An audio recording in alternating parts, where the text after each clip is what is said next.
കള്ളനായ ഒരുത്തൻ. സത്യം. എപ്പോഴും ഇങ്ങനെ. എപ്പോഴും അങ്ങനൊന്നുമില്ല. നേരത്തെ ഞാൻ ഫോട്ടോ എടുത്തോണ്ടിരുന്നപ്പോ എന്നെ കുറെ കളിയാക്കിയില്ലേ? കമന്റ് അടിക്കുക, സ്ത്രീകളെ കമന്റ് അടിക്കുക. അറിയാതെ പറഞ്ഞു പോയതാ, ക്ഷമിക്കണം. മേലിൽ ഇത് ആവർത്തിക്കരുത്. ആവർത്തിക്കില്ല. Your time starts now. നാടൻ പാട്ടിന്റെ മടിശീല കിലുങ്ങുമി നാട്ടിൻ പുറമൊരു യുവതി. ആരാ, എന്താ? ഒന്ന് കാണാൻ നിൽക്കുമായിരുന്നു. ആ, അത് ശരി. പോസ്റ്റർ നോക്കിണ്ട് വല്ല കാണാൻ പറ്റുമോ? ടിക്കറ്റ് എടുത്ത് അകത്ത് കയറ്. ഹുമ്മടാ ഹുമ്മ.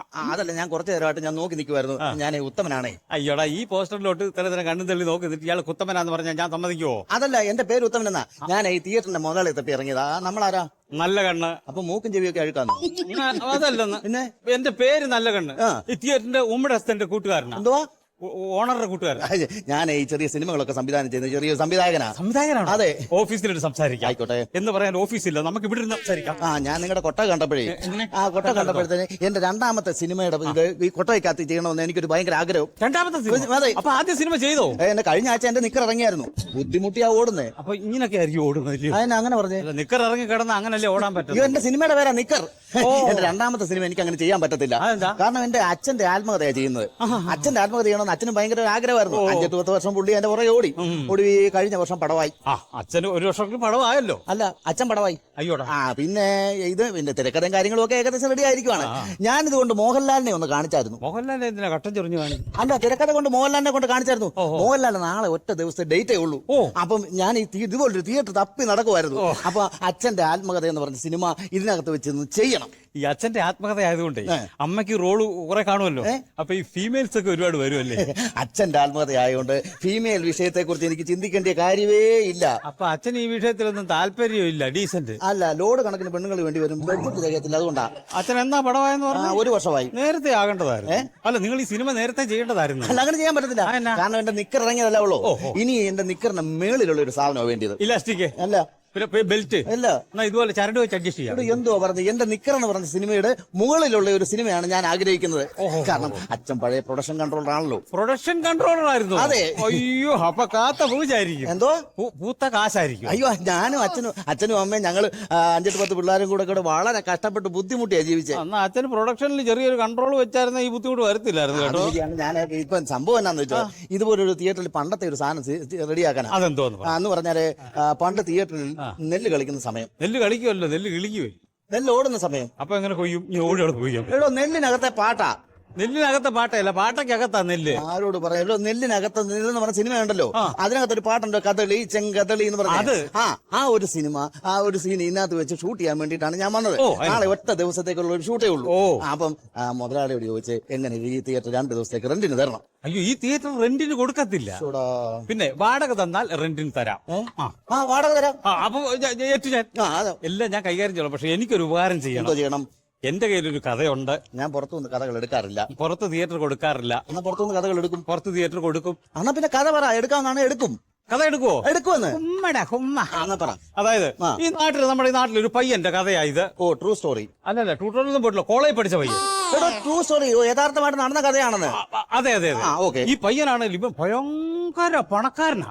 അതിന്റെ ഒരു സ്റ്റൈലൊക്കെ ഉണ്ട് അവന്. അപ്പൊ അവനൊരു മാൻഡ്രസം കൊടുക്കാം. ഇല്ല, അവര് പണക്കാരല്ല. നമ്മൾ എന്ത് കൊടുത്താലും അവര് മേടിക്കത്തില്ല. അവനൊരു പ്രത്യേകത കൊടുക്കാമെന്നാ പറഞ്ഞേ. അത് വേണം. പണക്കാരനാണെങ്കിലും ഇവൻ അധ്വാനിയാ. ഇവൻ ഒരു കൂട്ടുകാരനുണ്ട്, വാജ്പേയി ആയിരിക്കും. അതല്ല പിന്നെ. അപ്പൊ സാറിന് ഇഷ്ടം പോലെ പേരിട്ടോ. അപ്പൊ കുഴപ്പമില്ല. അപ്പൊ ഇവന് ഈ അധ്വാനിയായ ചെറുപ്പക്കാരുണ്ട്. ഇവന് ഒരു കൂട്ടുകാരനുണ്ടല്ലോ. എനിക്ക് മനസ്സിലായി. സംഭവം എന്താണെന്നറിയോ? ഇത് പോകത്തില്ല. ഇങ്ങനെ പോകും. അതല്ല പറഞ്ഞേ, ഈ കഥ പോകത്തില്ലെന്ന്. ഇപ്പോഴത്തെ ഇതിലെന്ന് പറഞ്ഞ സിറ്റുവേഷൻ ചെറിയ ലിപ് ലോക്കും കാര്യങ്ങളും ഒക്കെ ഉണ്ടല്ലോ, ഇത് പോകത്തുള്ളൂ. എന്റെ കഥയിൽ ലിപ് ലോക്ക് ഉണ്ട്. ഉണ്ടോ? എന്നാ അത് ആദ്യം ഇങ്ങോട്ട് പറ. അതായത് പറഞ്ഞുതരാം. ഈ കൂട്ടുകാരൻ ഇവർ തമ്മിൽ ഭയങ്കര സ്നേഹബന്ധത്തിലാണെങ്കിലും ഇവര് തമ്മിൽ ഒരു യാദൃശ്യമായിട്ട് എന്തോ ഒരു ചെറിയ തെറ്റിദ്ധാരണ പ്രത്യേകം അവർ തമ്മിൽ ലിപ് ലോക്കായി. അപ്പൊ ഇവന്റെ കൂട്ടുകാരെല്ലാം കൂടി തെറ്റി ഇവന്മാർ കംപ്ലീറ്റ് കൂടെ ലിപ് ലോക്കായി. എന്നിട്ട് മറ്റേ കൂട്ടുകാരൻ ഈ കൂട്ടുകാരന്റെ അച്ഛനെ ലിപ് ലോക്ക് ചെയ്യാൻ വേണ്ടി 3 ഗുണ്ടകളെ ഇറങ്ങി. ഈ ഗുണ്ടകൾ വന്ന് ഈ പാവപ്പെട്ടവനെ കണ്ടം വഴി ഓടിച്ചിട്ട് അങ്ങ് ലിപ് ലോക്ക് ചെയ്തെന്ന. അവസാനം പോലീസ് വരും. പോലീസ് വന്നിട്ട് അവന്മാർ മൊത്തത്തിനെ കൂടെ വാരിയിട്ടങ്ങ് ലിപ് ലോക്ക് ചെയ്തു. ലിപ് ലോക്ക് എന്ന് പറഞ്ഞ ഇയാൾ എന്തോ ഉദ്ദേശിച്ചത്? അതെന്തെങ്കിലും ആയിപ്പോട്ടെ. എന്റെ പടത്തിൽ ലിപ് ലോക്ക് മാഫിയ ശശി ഏൽപ്പിക്കണം.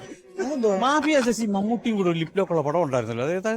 അതൊന്നും അല്ലെന്ന്. എന്റെ സിനിമ എന്ന് പറഞ്ഞാൽ മെയിൻ ഫാന്റസിയാ. ഫാന്റസിയാണോ? അതല്ല മോഹൻലാൽ ആകുമ്പോ ഫാന്റസിയെ പോലൊരു നായിക വേണം. അതായത് ഈ നായിക വന്നു കഴിഞ്ഞാൽ ഇവിടെ ഹുമ്മ. എടോ, അതൊക്കെ ഞാൻ എന്തുവരും സെറ്റ് ചെയ്തേക്കാം. നാളത്തേക്ക് തിയേറ്റർ ഒന്ന് റെഡിയാക്കി തരാൻ പറ്റൂ? പിന്നെന്താ? അന്ന് പറഞ്ഞ വേറെ കാര്യമുണ്ട്. ആൾക്കാർ തെറ്റിദ്ധരിക്കുമോ, നിങ്ങൾ പറഞ്ഞ് തെറ്റിദ്ധരിപ്പിക്കും. അത് വളരെ തിക്കും തെളിവൊക്കെ ഒരു സമയം വരുമ്പം ഈ തിയേറ്റർ മൊത്തത്തിൽ ഇടിഞ്ഞു വീഴുന്ന ഒരു സീനുണ്ട്. അയ്യോ നിങ്ങളുടെ തിയേറ്റർ ഒന്നും പറ്റത്തില്ല. ഞാൻ 2-3 ലക്ഷം കൊടുത്ത് ഞാൻ ഏത് ഗ്രാഫിക്സ് റെഡിയാക്കും. ഗ്രാഫിക്സിന് 2-3 ലക്ഷം രൂപയാകും. അതെ, നിങ്ങളുടെ തിയേറ്റർ ഒന്നും പറ്റത്തില്ലെന്ന്. വേണ്ട, ഗ്രാഫിക്സ് ഒന്നും പോണ്ട, ഞാൻ റെഡിയാക്കി തരാമെന്ന്. അപ്പൊ നിങ്ങൾ ഗ്രാഫിക്സിന്റെ പരിപാടി ഉണ്ടോ? ഇല്ലെന്ന്. പിന്നെ അങ്ങനെ നിങ്ങൾ റെഡിയാക്കും. പകുതി കാശ് തന്നാ മതി. അപ്പൊ 3 ലക്ഷത്തിന്റെ എന്ന് പറഞ്ഞാൽ 1 ലക്ഷം രൂപ തരുമ്പോഴത്തേന് നിങ്ങൾ അവിടെ കണ്ട ഗ്രാഫിക്സിന്റെ പരിപാടി എല്ലാം റെഡിയാക്കി ഇഞ്ഞ് നോക്കണം. ഇതൊന്ന് പിടിച്ചേ, ഈ ചെടിച്ചിട്ടൊന്ന് പിടിച്ചേ. കേട്ടോ അന്നേരം അയ്യോ അപ്പൊ എന്റെ സിനിമ അയ്യോ അപ്പൊ അത് സിനിമ പോയല്ലേ. കുമ്മട കുമ്മ. മലയാളി അല്ലയോ?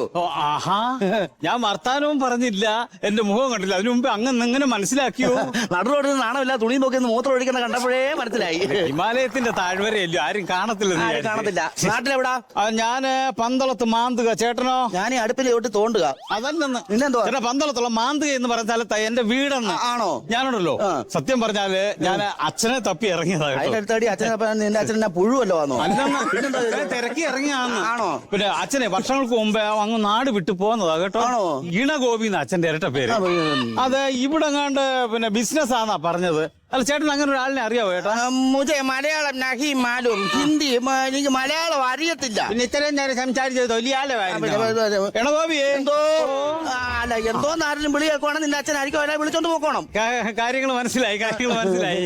ഒരു കാര്യം ചെയ്യ്, തലേന്ന് ചട്ടി ഊര്, കൊണാനും മാറ്റിക്കേ. മഫ്ളർ ഊരാൻ പറ്റത്തില്ല. എന്താ പറ്റാത്ത? ഊരി കഴിഞ്ഞാൽ എന്റെ മൂക്കിൽ നിന്ന് ഇങ്ങനെ വെള്ളം വന്നുകൊണ്ടിരിക്കും. ഊരില്ല, മൂക്കിൽ നിന്ന് ഇപ്പൊ ചോര വരും. സൂര്യോ? അല്ല ഇതിങ്ങനെ വെച്ചാൽ തട്ടിയതാ. ഇപ്പൊ നോക്കിയേ അച്ഛാ, ഇത് ഞാനാ. ഞാൻ നിന്റെ അച്ഛനല്ല. അല്ലേ? ഞാൻ നിന്റെ അച്ഛനല്ലെന്ന് പറഞ്ഞിട്ട് കള്ളം പറയരുത്. അല്ല. എന്നാ പിന്നെ സ്വാതന്ത്ര്യ സമരത്തിലെങ്ങാനും പങ്കെടുത്തിട്ടുണ്ടോ ആബോ? ഞാൻ സ്വാതന്ത്ര്യ സമരത്തിൽ ഒന്നും പങ്കെടുത്തിട്ടില്ലോ. മലയാള സിനിമയിൽ എങ്ങനെ അഭിനയിച്ചിട്ടുണ്ടോ ആബോ? ഞാൻ മലയാള സിനിമയിലും അഭിനയിച്ചിട്ടില്ല. പിന്നെ വലിക്കാനാണോ എന്റെ വീടിന്റെ ഭിത്തിയല്ലേ എന്റെ ഫോട്ടോ വെച്ചേക്കുന്നത്? ഞാൻ എന്ന് പറഞ്ഞാൽ ഞാൻ നിന്റെ അച്ഛനല്ല. അല്ലല്ലോ. അല്ല. സോറിടാ, പോട്ടേടാ, എഡാ. എടാന്നോ അച്ഛനെയോ? അപ്പൊ നീ അച്ഛനാന്ന് സമ്മതിച്ചേ? നിന്റെ തള്ളയുണ്ടല്ലോ, അവൾ എന്റെ തലയെ കയറിയ പിന്നെ മുടിഞ്ഞോളെ ഉണ്ടല്ലോ, എനിക്ക് ഇറങ്ങി നടക്കാൻ പറ്റില്ല. ആ മുടിഞ്ഞോളെ തല്ലിക്കൊല്ലാതെ എനിക്ക് സമാധാനം വരത്തില്ല. ഇയാളുടെ പറഞ്ഞിട്ട് കേട്ടാത്തൊന്നും അച്ഛന്റെ അമ്മയുടെ കല്യാണം നടത്തിയത് ഞാനാണ്. എന്ന് പറഞ്ഞാൽ അവളോട് ശല്യം കാരണോ ഞാൻ ഇങ്ങനെ പോകുന്നത്. ശല്യം കാരണം ഇത്രയും ദൂരെ വന്നിട്ട് ഞാനിവിടെ വന്നിട്ട് സന്യാസം സ്വീകരിക്കാനായിട്ട് വന്നതാ. അച്ഛൻ സ്വീകരിച്ച സന്യാസമാണോ? അതാണ്ട കാശ്മീരി നൈറ്റിയും വളയിട്ടുണ്ട്, അവിടെ നിന്ന് ഉള്ളിവട ഉണ്ടാക്കുന്നത്. കൂടെ നിൽക്കുന്ന 2 കൊച്ചു സന്യാസം കാണുന്നല്ലോ, വരം കിട്ടിയതായിരിക്കും. നീ അങ്ങനൊന്നും പറയണ്ട. പണ്ട് തൊട്ടേ എനിക്ക് പെണ്ണുങ്ങളെ ഒട്ടും ഇഷ്ടമല്ല. അല്ല, അത് നേരത്തെ പോലെ എനിക്ക് അറിയാമല്ലോ. എങ്ങനെ അറിയാം? മറ്റേ കുളത്തിന്റെ കരയ്ക്ക് തെങ്ങല് വെളുപ്പാങ്കാലത്ത് നാട്ടുകാർ കെട്ടിയിട്ട് ഇടിച്ചപ്പോഴേ അച്ഛൻ പറഞ്ഞ ഇതാ. അയ്യോ, അവരത് തെറ്റിദ്ധരിച്ച് പറഞ്ഞതാ. ഞാൻ കുടുന്നോട്ട് പറിക്കാൻ പോയതല്ലയോ. പിന്നെ വെളുപ്പാങ്കാലത്തെ ബൈനോക്കറും വെച്ചല്ലേ ഇയാൾ കുടുന്നോട്ട് പറിക്കാൻ പോകുന്നത്. അങ്ങനൊക്കെ പറയുവാണെങ്കിൽ ഇത് കുറെ ഉണ്ട്. അതെത്ര കൊണ്ടായിക്കോട്ടെ, ഞാൻ വൈകുന്നേരം വരെ വിടുന്നത് ഇതെല്ലാം വിറ്റ് തരാമെന്ന്. അതല്ല പറഞ്ഞത്. അങ്ങനെ പറയുവാണെങ്കിൽ ഉള്ളി കുറെ ഉണ്ടെന്നാ പറഞ്ഞത്. എന്താത്തിന്? നിന്റെ തള്ള ഉണ്ടല്ലോ, നാട്ടുകാരുടെ മുന്നിൽ വെച്ച് എന്നെ കള്ളം വരെ ആക്കിയിട്ടുള്ളത്. പാതിരാത്രിക്ക് മുഖത്തെല്ലാം കരിയും വാരിത്തേച്ചോണ്ട് പമ്മി വന്നിട്ട് അമ്മയുടെ സ്വർണ്ണം മൊത്തം എടുത്തോണ്ട് പോയാൽ ആൾക്കാർ വിളിച്ചിട്ട് പോലീസ് ആക്കൂടോ? അങ്ങനല്ല പറഞ്ഞത്. പിന്നെ അവള് കാരണം ഉണ്ടല്ലോ, അവളും വീട്ടുകാരും കൂടെ എന്തെല്ലാം ക്രൂരത അറിയത്തില്ല. ക്രൂരത എല്ലാം അമ്മ എന്നോട് പറഞ്ഞിട്ടുണ്ടോ? അതിനകത്ത് എന്തോ ഇയാളി പറഞ്ഞ ക്രൂരത? അല്ല, അമ്മ എല്ലാം പറഞ്ഞിട്ടുണ്ട്. ഇനി കള്ളത്തരം പറഞ്ഞ ഏക്കത്തില്ല, അവള് പറയുന്നില്ല. അല്ല, നീ എങ്ങനെ എന്നെ കണ്ടുപിടിച്ചാൽ പറ. എന്റെ അച്ഛാ, ഞാൻ ഇവിടെല്ലാം തിരക്കി നടന്നെന്നറിയാവോ? നീ എവിടെ തിരക്കി നടന്നു? ആദ്യം ഞാൻ ബോംബെ പോയി. ബോംബെ എനിക്ക് ചെറിയ കച്ചവടം ഉണ്ടായിരുന്നു, നഷ്ടം കാരണം പൂട്ടിയതാ. അത് കഴിഞ്ഞ് ഞാൻ ഡൽഹി പോയി. ഡൽഹിയിലും എനിക്കൊരു ഉന്തുവണ്ടി കട ഉണ്ടായിരുന്നു, നഷ്ടം കാരണം പൂട്ടിയതാ. ലാസ്റ്റ് പൂഞ്ചി പോയി. 2 കട പൂട്ടിയപ്പോ അങ്ങനെ സംഭവിച്ചതാ. അല്ലെന്ന്, പൂഞ്ചെന്ന് പറയുന്ന സ്ഥലമുണ്ടല്ലോ ഹിമാലയത്തിൽ, അവിടെ പറഞ്ഞാൽ എനിക്ക് ചെറിയൊരു ഉന്തുവണ്ടി കട ഉണ്ടായിരുന്നു, നഷ്ടം കാരണം പൂട്ടിയതാ. അപ്പൊ നടന്നങ്ങ് സന്യാസമായിരുന്നു. അതെന്തൊരു പാട്ടെ. നീ എന്തിനാ എന്നെ അന്വേഷിച്ചു വന്നത്? അത് പറ. അച്ഛൻ കേരളത്തിലോട്ട് വരണം. ഞാൻ കേരളത്തിൽ വരത്തില്ല. കേരളത്തിലുള്ളമാര് മഹാവൃത്തികെട്ടവന്മാരാ. കേരളത്തിലുള്ളമാരൊക്കെ ഉണ്ടല്ലോ, കുളിസി കാണാൻ പോയാൽ അടിക്കും. സത്യമാണ്. അവന്മാരെന്ന് പറഞ്ഞാൽ എന്നോട് ഒരുപാട് ദ്രോഹങ്ങൾ ചെയ്തിട്ടുണ്ട്. അവന്മാരൊക്കെ എന്തൊക്കെ കുന്തം ചെയ്തെന്ന് പറഞ്ഞല്ലോ. ദൈവം എന്റെ കൂടാണ്. അച്ഛാ, നമ്മുടെ അമ്പലത്തിലെ പഞ്ചലോഹ വിഗ്രഹം കാണാതെ കാണാതെ പോയത് അന്ന് തന്നെ അച്ഛൻ മുങ്ങിയപ്പോഴേ എനിക്ക് മനസ്സിലായി ആ ദൈവം അച്ഛന്റെ കൂടെ ആന്നു. അതൊക്കെ പഴയ സംഭവം. അതല്ല, അല്ല നീ സത്യത്തിൽ എന്തിനാ ഇപ്പൊ എന്നെ കാണാൻ വന്നേ അത് പറ. അച്ഛൻ എന്റെ കല്യാണം വന്നു. അപ്പൊ കല്യാണം ആകുമ്പോ സ്വർണ്ണവും പണവും ഒക്കെ ഇട്ട് ഏണത്തിന് കിട്ടുമായിരിക്കും അല്ലയോ? അച്ഛൻ വരണം, കല്യാണം നടത്തണം, അപ്പോഴേ വിട്ടോണം. ഞാൻ വരാം, ഞാൻ ഈ സന്യാസം സ്വീകരിക്കും. വേറെ കാര്യമുണ്ട്, ഈ സെറ്റപ്പും കാര്യങ്ങളും ഒക്കെ ഉള്ളൂ. അയ്യോ, നിന്നെ സഹായിക്കാൻ അച്ഛന്റെ 10 പൈസ ഇല്ല. അച്ഛൻ വന്നാ ഞാൻ പണക്കാരനാന്ന്. ആണോ? പിന്നെ എന്നാ നമുക്ക് പോകേണ്ടത്? ഇപ്പൊ പോണം, 4 ദിവസമേ ഉള്ളൂ കല്യാണത്തിന്. ഞാൻ ഈ സന്യാസം ഉപേക്ഷിക്കണമെന്ന് കുറച്ചാളായിട്ടുണ്ട്. ഇതും നഷ്ടത്തില്ല. ഒരു കാര്യം ചെയ്ത് പോയേക്കാം. അച്ഛൻ ഒരു കാര്യം ചെയ്യും, ഞാൻ കയറാം. അച്ഛനെ ഇരുന്നോ. അപ്പൊ ഒരു കാര്യം ചെയ്യും, മഫ്ലർ ഇട്ടൊന്ന് കെട്ടിക്കേ. മഫ്ലർ ഇട്ട് കെട്ടുന്നേ? അങ്ങോട്ട് പോകുന്ന വഴിക്ക് അച്ഛനെ കാണാൻ വീണാലോ അച്ഛ. എനിക്ക് മനസ്സിലായി, അച്ഛനോട് അതുപോലുള്ള സ്നേഹമാണ് കേട്ടോ. അതെ. അല്ല പിന്നെ അല്ല, ഞാൻ വന്നു കഴിഞ്ഞാൽ നീ എങ്ങനെയാണോ ഈ പണക്കാരനാകുന്നേ? അയ്യോടാ, അച്ഛനത് അറിഞ്ഞില്ലയോ? ഇല്ല. ഇത് കണ്ടോ, അച്ഛനൊന്ന് വായിച്ചു നോക്കിയേ. ലോട്ടറി അടിച്ച് കാണുമല്ലയോ? ഇല്ല. ഇണഗോപി, ഈ ഫോട്ടോയിൽ കാണുന്ന ഗോപി എന്ന ആളെ പിടിച്ചു തരുന്നവർക്ക് വിവരം തരുമ്പോ 5 ലക്ഷം രൂപ പാരിതോഷികമായി സർക്കാർ പ്രഖ്യാപിച്ചിരിക്കുന്നു. 5 ലക്ഷം രൂപ പാരിതോഷികം എന്റെ കിട്ടിയ ഞാൻ പണക്കാരനാ. ഇനി കേരളത്തിലെ വണ്ടി സ്റ്റോപ്പുള്ളേ.